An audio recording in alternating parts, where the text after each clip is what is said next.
अर्जुन विषाद योग। श्लोक 1। धृतराष्ट्र ने कहा, हे संजय, कुरुक्षेत्र की पवित्र भूमि पर युद्ध करने की इच्छा से एकत्रित होने के पश्चात मेरे और पांडु पुत्रों ने क्या किया। श्लोक 2।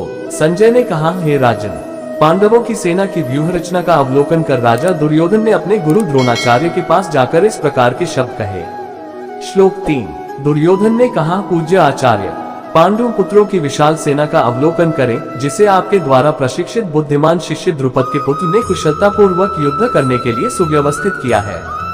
श्लोक 4, 5, 6। यहाँ इस सेना में भीम और अर्जुन के समान बलशाली युद्ध करने वाले महारथी युयुधान, विराट और द्रुपद जैसे अनेक शूरवीर धनुर्धर हैं। यहाँ पर इनके साथ धृष्टकेतु, चेकितान काशी के पराक्रमी राजा कांशीराज, पुरुजित, कुंतीभोज और श्याव्य सभी महान सेना नायक हैं। इनकी सेना में पराक्रमी युद्धमन्यु, शूरवीर, उत्तम मौजात, सुभद्रा और द्रौपदी के पुत्र भी हैं, जो सभी निश्चय ही महाशक्तिशाली योद्धा हैं। श्लोक 7। हे ब्राह्मण श्रेष्ठ, हमारे पक्ष की ओर के उन सेना नायकों के संबंध में भी सुनो, जो सेना को संचालित करने में विशेष रूप से निपुण है। अब मैं तुम्हारे समक्ष उनका वर्णन करता हूँ। श्लोक 8। इस सेना में सदा विजयी रहने वाले आपके समान भीष्म, कर्ण, कृपाचार्य, अश्वत्थामा, विकर्ण तथा सोमदत्त का पुत्र भूरिश्रवा आदि महापराक्रमी योद्धा हैं, जो युद्ध में सदा विजेता रहे हैं। श्लोक 9। यहाँ हमारे पक्ष में अन्य अनेक महायोद्धा भी हैं, जो मेरे लिए अपने जीवन का बलिदान करने के लिए तत्पर हैं। वे युद्ध कौशल में पूर्णतया निपुण और विविध प्रकार के शस्त्रों से सुसज्जित हैं। श्लोक 10। हमारी शक्ति असीमित है और हम सब महान सेना नायक भीष्म पितामह के नेतृत्व में पूरी तरह से संरक्षित हैं, जबकि पांडवों की सेना की शक्ति भीम द्वारा भली भांति रक्षित होने के पश्चात भी सीमित है। श्लोक 11। अतः मैं कौरव सेना के सभी योद्धागणों से भी आग्रह करता हूँ कि सब अपने मोर्चे पर अडिग रहते हुए भीष्म पितामह की पूरी सहायता करें। श्लोक 12। तत्पश्चात कुरुवंश के वयोवृद्ध परम यशस्वी महायोद्धा एवं वृद्ध भीष्म पितामह ने सिंह गर्जना जैसी ध्वनि करने वाले अपने शंख को उच्च स्वर से बजाया, जिसे सुनकर दुर्योधन हर्षित हुआ। श्लोक 13। इसके पश्चात शंख, नगारे, बिगुल, तुरही तथा सींग अचानक एक साथ बजने लगे। उनका संवेद स्वर अत्यंत भयंकर था। श्लोक 14। तत्पश्चात पांडवों की सेना के बीच श्वेत अश्वों द्वारा खींचे जाने वाले भव्य रथ पर आसीन माधव और अर्जुन ने अपने अपने दिव्य शंख बजाए। श्लोक 15। ऋषिकेश भगवान कृष्ण ने अपना पांजन्य शंख बजाया, अर्जुन ने देवदत्त शंख तथा अतिभुजी एवं अति दुष्कर कार्य करने वाले भीम ने पौंडु नामक भीषण शंख बजाया।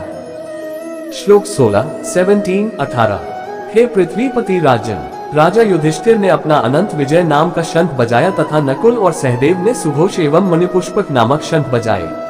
श्रेष्ठ धनुर्धर काशीराज, महायोद्धा शिखंडी, धृष्टद्युम्न, विराट, अजय, सात्यकी, द्रुपद, द्रौपदी के 5 पुत्रों तथा सुभद्रा के महाबलशाली पुत्र वीर अभिमन्यु आदि सबने अपने अपने अलग अलग शंख बजाए। श्लोक 19। हे धृतराष्ट्र, इन शंखों से उत्पन्न ध्वनि द्वारा आकाश और धरती के बीच हुई गर्जना ने आपके पुत्रों के हृदयों को विदीर्ण कर दिया। श्लोक 20। उस समय हनुमान के चिन्ह की ध्वजा लगे रथ पर आसीन पांडु पुत्र अर्जुन अपना धनुष उठाकर बाण चलाने के लिए उद्यत दिखाई दिया। हे राजन, आपके पुत्रों को अपने विरुद्ध व्यूह रचना में खड़े देखकर अर्जुन ने श्री कृष्ण से यह वचन कहे। श्लोक 21, 22। अर्जुन ने कहा, हे अच्युत, मेरा रथ दोनों सेनाओं के बीच खड़ा करने की कृपा करे, ताकि मैं यहाँ एकत्रित युद्ध करने की इच्छा रखने वाले योद्धाओं, जिनके साथ मुझे इस महासंग्राम में युद्ध करना है, को देख सकूं। श्लोक 23। मैं उन लोगों को देखने का इच्छुक हूँ, जो यहाँ पर धृतराष्ट्र के दुष्चरित्र पुत्रों को प्रसन्न करने की इच्छा से युद्ध लड़ने के लिए एकत्रित हुए हैं। श्लोक 24। संजय ने कहा, हे भरतवंशी धृतराष्ट्र, निद्रा पर विजय पाने वाले अर्जुन द्वारा इस प्रकार के वचन बोले जाने पर तब भगवान श्री कृष्ण ने उस भव्य रथ को दोनों सेनाओं के बीच में ले जाकर खड़ा कर दिया। श्लोक 25। भीष्म, द्रोण तथा अन्य सभी राजाओं की उपस्थिति में भगवान श्री कृष्ण ने कहा कि हे पार्थ, यहाँ पर एकत्रित समस्त कुरुओं को देखो। श्लोक 26। अर्जुन ने वहां खड़ी दोनों पक्षों की सेनाओं के बीच अपने पिता तुल्य चाचाओं, ताओं, पितामहों, गुरुओं, मामाओं, भाइयों, चचेरे भाइयों, पुत्रों, भतीजों, मित्रों, ससुर और शुभ चिंतकों को भी देखा।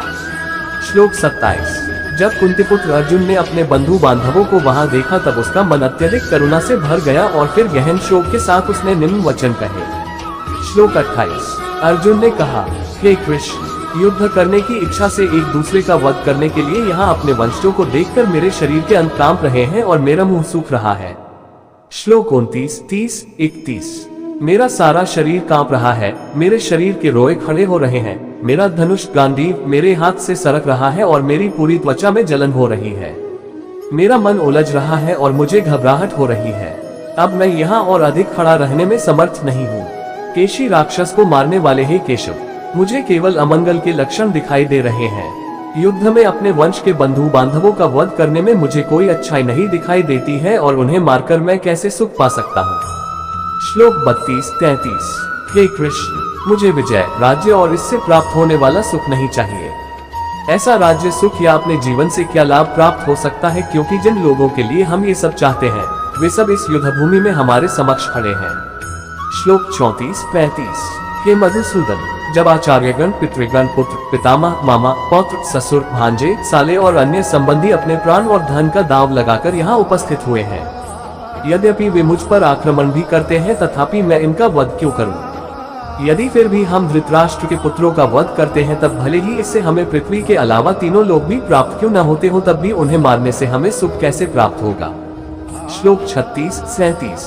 हे समस्त जीवों के पालक, धृतराष्ट्र के पुत्रों का वध करके हमें क्या सुख प्राप्त होगा?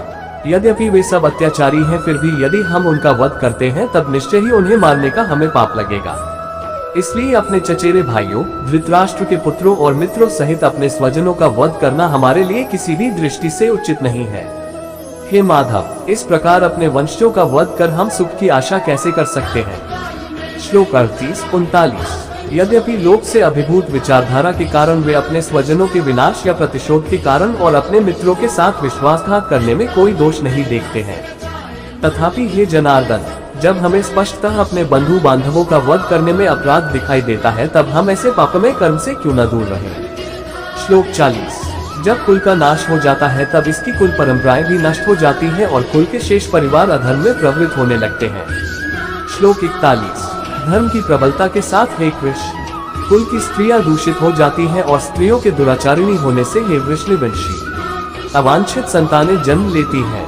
श्लोक 42। अवांछित संतानों की वृद्धि के परिणाम स्वरूप निश्चय ही परिवार और पारिवारिक परंपरा का विनाश करने वालों का जीवन नारकीय बन जाता है।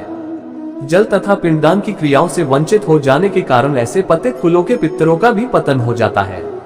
श्लोक 43। अपने दुष्कर्मों से कुल परंपरा का विनाश करने वाले दुराचारियों के कारण समाज में अवांछित संतानों की वृद्धि होती है और विविध प्रकार की सामुदायिक और परिवार कल्याण की गतिविधियों का भी विनाश हो जाता है। श्लोक 44।